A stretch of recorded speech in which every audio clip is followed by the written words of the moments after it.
Hi guys, ఇవాల్టి కథ గురు శిష్యులు. కృష్ణార్జునులు ప్రకృతి సౌందర్యం తిలకిస్తూ ఉద్యానవనం చేరారు. కొంత దూరంలో చెట్టు కొమ్మ పైన ఉన్న పావురాన్ని చూసి కృష్ణుడు, అర్జున, అది నెమలి కదా అన్నాడు. అర్జునుడు తడుముకోకుండా అవును నెమలి అన్నాడు. కాదు అర్జున, అది నల్లగా కాకిలా ఉంది అని కృష్ణుడు అనడంతో అర్జునుడు అవును అది కాకే అన్నాడు. అర్జున, నీకు సొంత బుద్ధి లేదా?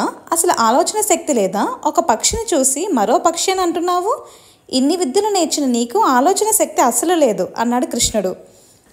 అర్జునుడు శాంతంగా, కృష్ణ, అన్నీ సృష్టించిన వాడివి, ఎన్నో మహిమలు గలవాడివి, శక్తిమంతుడివి, ఒక పక్షిని మరొక పక్షిగా సృష్టించగలిగిన వాడివి.